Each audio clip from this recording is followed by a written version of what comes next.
Hi, I'm Zayed. Me and my co-presenter Anusha are going to be discussing the paper, The Economics of Medical Procedure Innovation.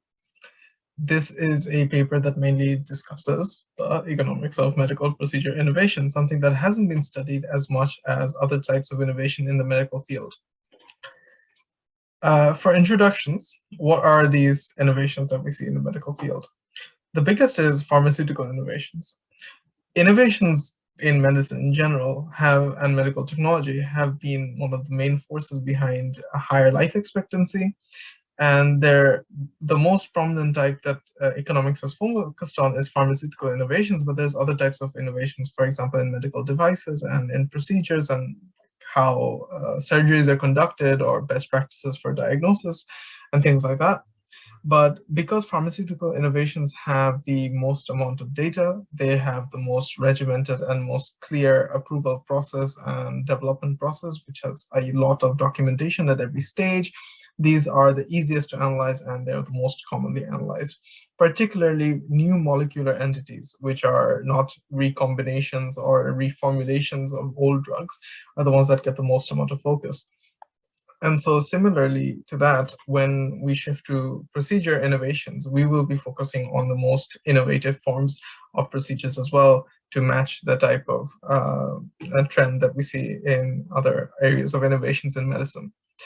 So pharmaceutical innovations deals with drugs. Procedural innovations are to do with those better diagnostic techniques, better surgeries, etc., and things like, or new types of surgeries or new ways of solving the same thing. Less is known about these. There have been some studies on the approval process of new medical devices required for innovative procedures, but these are a minority of the innovations in medical procedures. So little is known about the development process and also on whether or not this process is optimal. So the goal of the paper is less a research question as it is an examination of the underlying economics, rules, and regulations governing the innovative process for medical procedures. In the same vein as for drugs, focus will be given to the most innovative forms of medical procedures, ones that require new current procedural terminology, CPT codes. And we'll get to what that means in a second. The next section is on CPT codes, property rights, and timelines. So those CPT codes, what are they? These are the codes used by all providers and payers. So all practitioners in hospitals and payers as in insurers and Medicaid and things like that for medical record keeping and billing. The providers report each service to payers using the most appropriate CPT code. So there isn't a CPT code for every single type of procedure, but there's like sort of groupings that happen under a single CPT code if your procedure is similar enough, and the payers base payments on estimated costs associated with that code. As a result, when new procedures are developed and they're sufficiently similar to an existing CPT code already, it is used so long as the procedure remains profitable at the rates paid for that code, such that no party attempts to secure a new code. So this is usually the case when this new procedure isn't something that is more expensive or not sufficiently more expensive, that the current reimbursement that you get from payers is not enough to cover it already. So usually when it becomes too expensive, the procedure is too expensive and the old payments no longer work, that's when there's usually an application for a new CPT code. There's an option to apply outside of these rates by requesting an ad hoc reimbursement, but this is, we won't focus on this because it's onerous and risky for providers, and often payers will delay or not want to do it.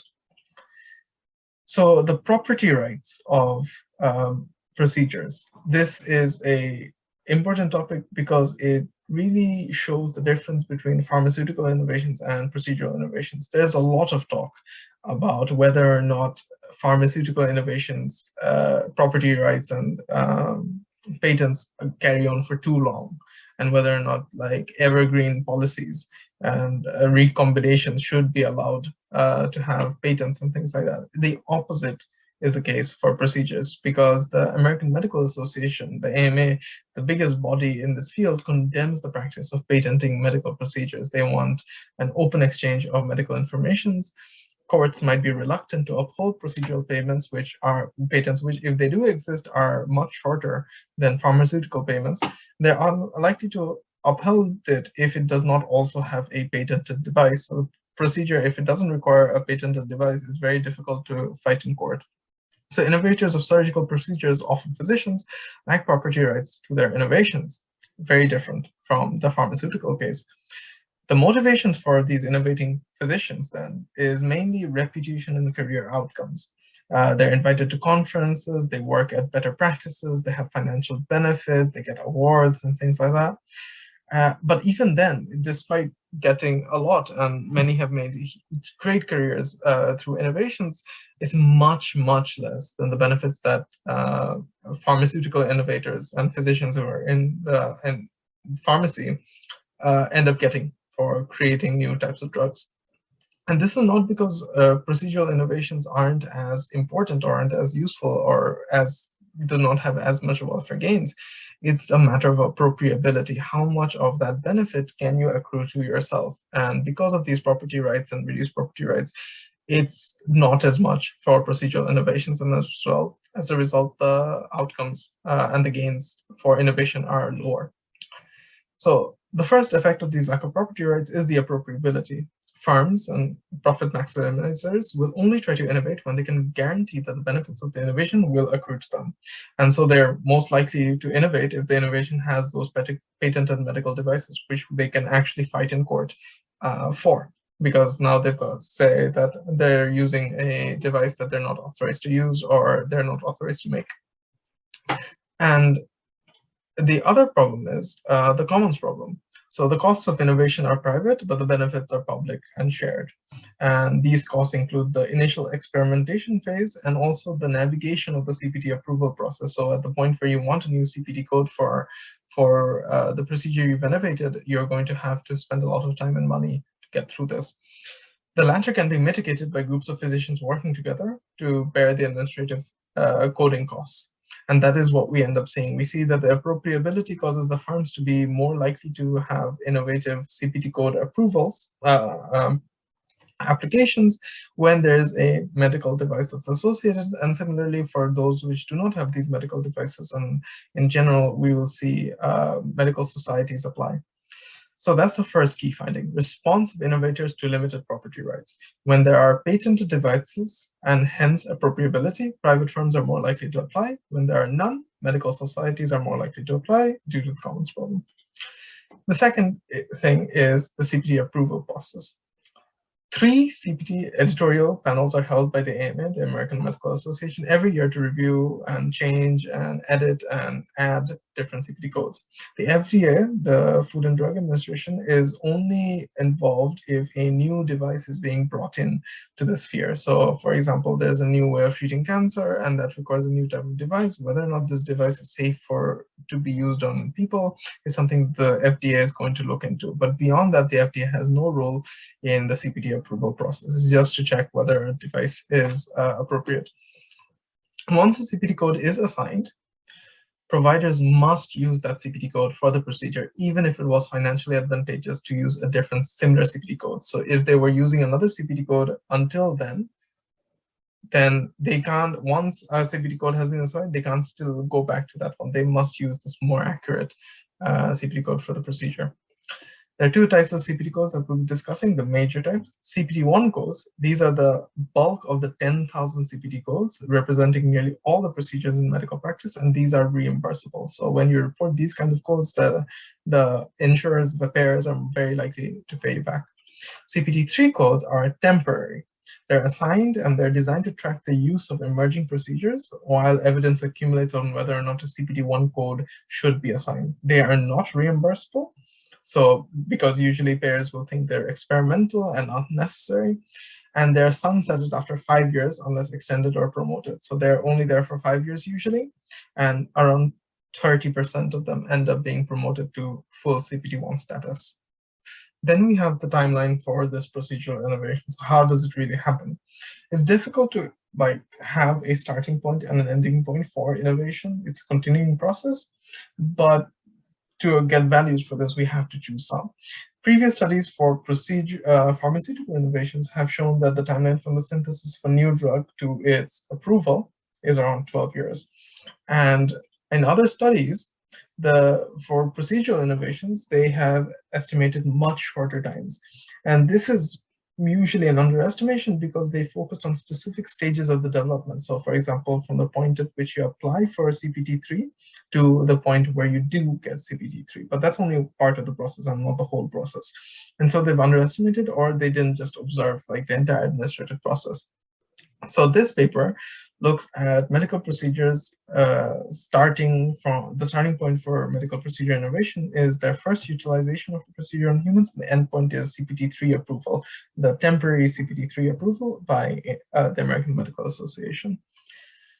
And so if we look at these innovation times, we see that it takes around 134 months to go from the first research to CPT3 approval, which is 11.2 years on average. So that's very close to the 12-year timeline that we've seen before. If you look at just CPT3 submission, so when they apply to CPT3 approval, that's just 14 years.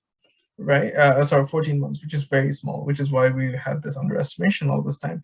There's a lot of things that go on before you can apply for CPT3. If you're bringing in a new device, you need to have FDA approval for that device, and that's something that wasn't being captured before.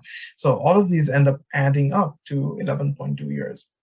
If you look at the breakdown of new devices versus old devices, new devices are the ones that have been created for this procedure, while old devices are devices that are already in use and have FDA clearance and are now being used for different indications. That's why you have very high values for FDA approval to CPT3 approval, because until recently, until they found it important to apply for CPT3, a new CPT code, they were just using it under a different CPT code and they were doing just fine. As a result, this value is sort of exaggerated because they were just waiting until then, rather than this is like the fastest time that it takes for old devices. As a result, if you just look at new devices, you get 8.1 years for new devices. But then this is just CPT3. CPT3 isn't often reimbursed. If you want to go to the full reimbursement stage, which is CPT1 approval, again, only around 30% of these people of CPT3 codes graduate to CPT1. It takes another 3.2 years on average. By 5 years, you have to apply if you want to keep a different code, but usually they apply earlier, and it takes around 3.2 years and 2.8 years for new devices. So that ends up being around 11 years again, which is quite similar to the values we get for pharmaceuticals.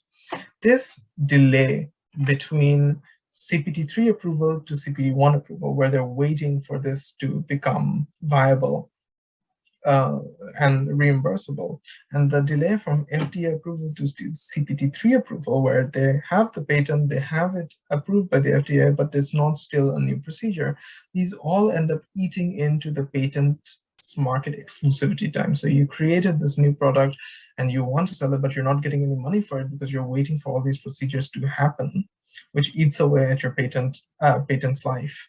So the only time of profitability is usually in the first 1 or 2 years after they get this approval. So there's much less profits in procedural innovations because of that. So that's the second key finding. The timeline for discovering, developing, and commercializing novel procedures are longer than previously thought and comparable in time to that of new drugs, but with more uncertainty regarding reimbursement, because you are not going to have only 30% get reimbursed in the end, implementation, and market exclusivity because of that eating away into the patent's life. So to discuss whether or not the coding matters for bringing about a diffusion of these practices, I turn to Anusha. Hello, so I'll be discussing the empirical strategy, the data, and the results of this paper. But before we get into that, I'd like to re-emphasize one of the key questions that has been asked in this paper, which is that whether and how the AMA coding affects the adoption and diffusion of these new procedures. So in reality, why does this coding really matter? Two reasons that the authors show in the paper are that, one, most of the payers are reluctant to reimburse the CPT3 codes as these typically represent experimental or medically unnecessary procedures. And the CPT1 code also is a positive signal of the producer's efficacy. This is not necessarily true, but it is interpreted this way. And we want to see, does it actually affect what types of procedures are used in medical practice? To see that, they use the empirical strategy. So ideally, in order to study the effect of administrative coding, decision on utilization, the authors would require data on every time a medical provider uses procedure regardless of its coding status. And recall that the providers are required to use appropriate CPT3 codes once these are available, which means that the procedures should not be occurring under other codes after issuing such a code. And using the AMA documentation, they're able to match the CPT3 codes to the CPT1 codes for new procedures. This allows for them to examine the effect of granting a CPT1 code on the use. So the second empirical challenge that these authors faced was identification. And since prior utilization is a criteria for procedure promotion and is also relevant when providers make decisions about use, promoted procedures can be systematically different from non-promoted procedures. And therefore, they rely on these procedure-specific fixed effects to measure the bump in utilization for each promoted procedure. Also, to address the concern that the increase in procedure utilization after promotion might reflect a continuation of the increasing trend in the pre-promotion period, it is crucial to examine whether the utilization increased discontinuously previously at the time of the CPT codes were promoted. So they represent such estimates using an event study approach. And specifically, they employ the following two specifications. In equation 1 over here, we note that the dependent variable, which is YIT, takes two forms. It is a continuous variable representing utilization, so the natural log of the number of Medicare services of procedure I in year T, and an indicator variable of whether procedure I records any Medicare utilization in the year T. There's also the post-CPT CPT1 variable, which is an indicator variable that equals to 1 if the procedure I has been assigned CPT1 code in year T. And then they also have the time varying procedure characteristics that are represented by XIT. And moreover, the important coefficient or coefficient of interest over here is this alpha term, which is basically if the promotion from CPT3 to CPT1 has a positive impact on utilization, they expect this term to be positive. And to further show that promoted procedures have similar utilization trends as non-promoted procedures in pre-promotion period, they use the event study approach in the equation 2 to document the effect. And specifically, they replace this variable over here, the post dummy variable, with like a set of dummy variables over here, indicating both leads and lags from year T relative to the year of code of promotion for the promoted procedures. And they expect that the estimated coefficients to increase discontinuously from the year of promotion. So to use this empirical strategy, the data that they have used is from the CMS Medicare provider utilization and payment data in 2012 and 2018. And this basically provides them with annual CPT code level procedure utilization. And they further supplement this data with information on procedure promotion date and procedure characteristics obtained from the AMA CPT code documentation. And they also use the AMA documentation to aggregate the related CPT codes that represent the same procedure and match them to CPT3 and CPT1 codes for the promoted procedure. And they further extract the utilization data for the CPT3 codes that have been created since 2001 and that remained active in 2012 till 2018, including those that were promoted to the CPT1 codes. And with this, they identify a total of 801 procedure year observations, representing 184 procedures with active CPT3 codes between 2012 to 2018, which is our sample 1. And out of these 184 procedures, they only record that 72 Medicare utilizations have been there between 2012 and 2018, representing a subsample of 319 procedure year observations, which is sample 2. And then there's sample 3, which is basically among the 319 procedure year observations, only 240 observations record Medicare utilization in the given year. So this relatively low rate of Medicare utilization record likely reflects the fact that procedure with utilizations fewer than 11 cases have been unreported by the CMS data. And also not all new procedures are relevant for this patient population covered by Medicare. So it is likely unclear whether the unreported utilization in the CMS data indicates like zero utilization or it's just missing values. And to address this issue, the authors employ several alternative ways of coding unreported utilization. The preferred method is to fill this unreported utilization with the number 10 to provide a lower bound of estimating the billing co-promotion effect due to the effect of pre-promotion observations. And they also consider an alternative sample where they just drop all these unreported values. So now we'll move on to the main results from this data and empirical strategy. And over here in table 6, we note that these estimates are from equation 1 that has been previously discussed, and the most preferred specification is in column 1 over here. And this is based on the full sample with unreported utilization replaced by 10. And the important thing to note over here is that despite this being a lower bound estimate, they find that the CPT code promotion from category 3 to category 1 is associated with an economically meaningful 8.85-fold increase in utilization. And as expected, the effect becomes even larger when we focus on a subsample of procedures with recorded Medicare utilization. And finally, these results remain highly robust when we drop all observations with unreported utilization. Next, in this figure 2 and 3, they show that the estimated coefficients from the event study model, which was the equation 2 that we previously discussed, would log number of Medicare services as the dependent variable, and they again use the full sample and the subsample respectively. And we note that the utilization has increased discontinuously, starting from promotion years, and it stays relatively stable in the post-promotion period. And there basically no effect in the years prior to the promotion. And this basically suggests that there is just a one-time increase in the utilization upon full promotion, but there's really no significant effect of the change in diffusion rate afterwards. And these estimates also demonstrate that the administrative coding decision plays an important role in the ultimate use and diffusion of that procedure.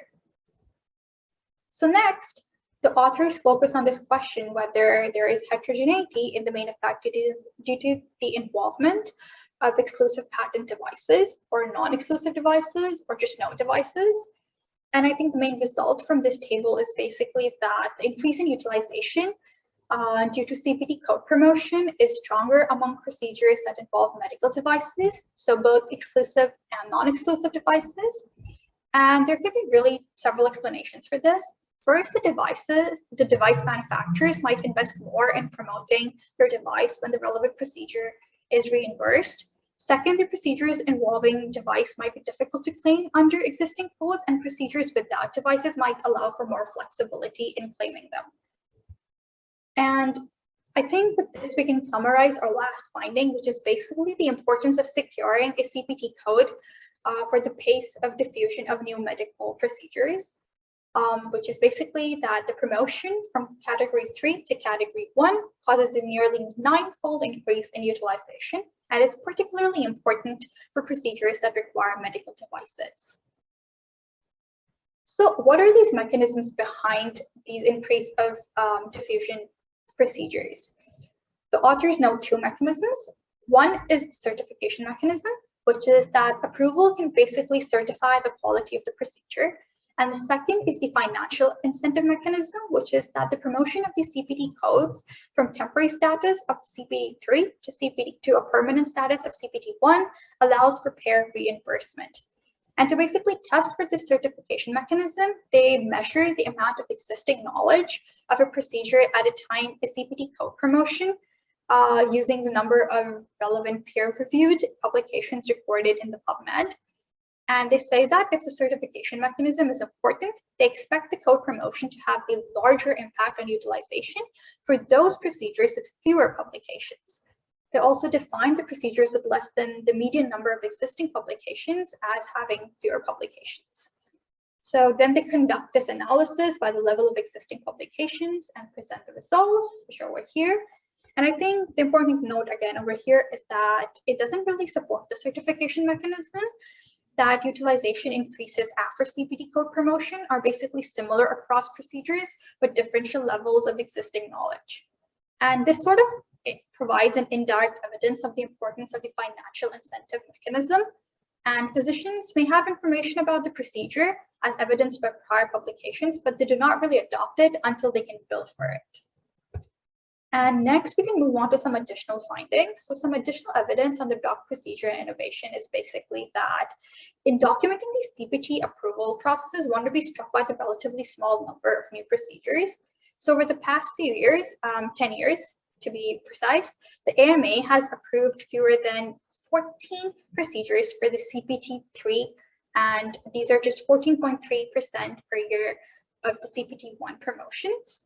And the FDA, in contrast, has approved 44 new chemical entities and therapeutic biological products each year during the most recent 5 years. And we note that the utilization and spending are higher for the top utilized new drugs than those of the top utilized new procedures. And one may be tempted to conclude from this that the pace of drug innovation has outstripped the pace of procedure innovation. But this pattern could also reflect the relatively unmonitored development process for the procedures. And there are also reasons to be concerned that the observed differences in the rate of innovation across these two categories may be real, that we may be experiencing more product innovation than procedural innovation. But these concerns may stem from the institutions surrounding the innovative process. In particular, the lack of comparable property rights across these two categories could create differences in the pace of innovation for procedures compared to drugs. So over here, we have some evidence for the property rights and the commons problem.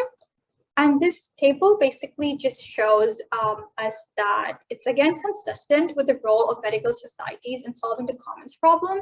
When there's lack of property rights, they find that the vast majority, which is 37 out of 42 of the CPT-3 procedures with no device or off-patent devices are applied by medical societies, and with the rest applied by consulting firms that are in the business of assisting physician groups with reimbursement issues. And on contrast, only 21 out of 86 CPT-3 procedures involve exclusive patent devices and are applied by the medical societies. And to further address this concern of unobserved factors that might drive the application of the types among industry applicants and medical societies, they regress whether the applicant is an industry firm on procedure type, and they have the omitted category as being procedures that do not really involve the devices. So they also control for the procedure specialty fixed effects, which include like radiology, general surgeries, cardiologies, and other specialties. And these results are summarized over here. And they basically just suggest that the medical societies and other non-industry applicants are more likely to seek CPT codes for new procedures that do not involve exclusive patent devices, whereas industry firms are more likely to seek CPT codes for procedures that do involve patent devices. And this again just confirms the role of medical societies in attempting to address the commons problem. And further, it just gives us additional evidence of our first key finding, which was mentioned before, regarding firms and societies. Now I'll pass this back to Zaid for the critiques and the alternative explanations. Finally, on to critiques.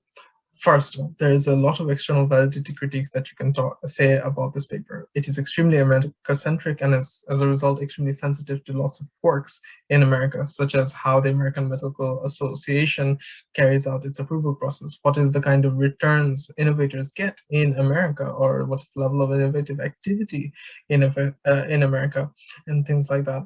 So, but given this paper is a very narrowly focused look into this part of the American healthcare system, it is unfair to go on about this external validity critique because the paper didn't try to be anything else other than what it is. However, given it did try to unearth this world of medical procedure innovations, it does have some very valid critiques with respect to that goal. The major one being there's a lot of unobserved procedural innovation that this method of analysis simply does not capture. So authors cannot observe innovations where CPT codes are not involved. So when there's no party who has an incentive to request a new CPT code, for example, there's a incremental innovation to these procedures every year as people get better at it, and there's like different standards of practice, there is no justification for getting a new CPT code altogether for that innovation. As a result, those kinds of innovations just fall through the cracks. There's other types of, and the argument that the authors made is that, well, In pharmaceutical innovations, the economic literature focused on new molecular entities because they're the ones that are the most innovative. And new CPT codes are similarly the most innovative, but that necessarily isn't true because there's a lot of great innovations, cost-cutting innovations that can occur, which do not change what the main mechanism is of how a procedure is done, and it might not uh, uh, give any incentive for providers to request a new CPT code, because if it's cost cutting, they're now getting more than they needed for these procedures from insurers. So it's not necessarily true that they are the most innovative form of procedures. And as I mentioned, like these standards of practice innovations can be disseminated through conferences. So these kinds of innovations which are not being captured might have even novel diffusion mechanisms that while still maintaining the same CPT code. So their analysis of the financial incentive mechanism is also extremely limited in its scope of its application. So as a result of all this, there's a whole world of innovations and diffusion mechanisms that remain hidden from analysis. All of this seems to imply that the main form of innovation that these that aren't being captured are the cheap ones, the ones that are just about changing how you do something or making it cheaper. But this isn't necessarily the case, and that's really shown well by robotics, because there are some costly procedural innovations, such as the Da Vinci robot pictured here, that were approved by the FDA in the year 2000, that are commercially successful but do not have associated CPT codes, because there wasn't clear evidence of superior outcomes. So the AMA didn't issue any unique CPT codes for robotic assisted procedures. So they are costly innovations. No one would disagree that they are procedural innovations and extremely innovative procedural innovations at that. And they have also been successful, even though the financial incentive mechanism didn't work in this case. So it's more expensive to buy these machines and use them. And there aren't clear results, but it's continued to grow despite. So it's not just cheap innovations, there's lots of innovations that this method of analysis does not capture. Finally, there is a risk that they have overstated the effect of CPT-1 promotion. Because the paper cannot view the baseline level of procedure utilization, because this utilization was happening, these innovative procedures were being put under different CPT codes, and the authors do not know which CPT code it was being filed under, and they cannot distinguish which ones were the innovative procedures and which ones were just the normal procedures under those CPT codes. They can only see once they have the CPT3 codes assigned, and everyone has to start using those CPT3 codes to flag what procedure they're doing, and then they see, okay, what has there been a change in the frequency of utilization once it's been given CPT1 status. However, if the promotion to CPT3 led to a reduction in procedure utilization, then the subsequent promotion to CPT1 would be an overstatement of how effective CPT1 promotion is on dissemination because of this artificial reduction. And it's very reasonable why this might happen, because providers who had been filing the procedures under another CPT1 code pre-CPT3 utilization may be deterred from using the procedure post-classification due to difficulty in getting reimbursed. So before, they were using this innovative procedure all the time, for example, and then they saw that they're not getting enough money from insurers because it's more expensive, but insurers are saying, well, this is the old CPT code. So they apply for a new CPT code. They get a CPT3 classification, but since it's a temporary classification, they're not going to get any reimbursement if they classify it under this. So they start requesting ad hoc payments for these kinds of procedures until it gets promoted to CPT1, when they all then go back to using the CPT code for it.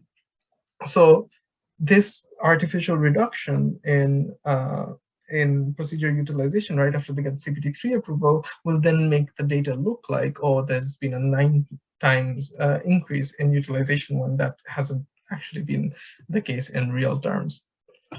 So that ends our presentation, and I hope you liked it.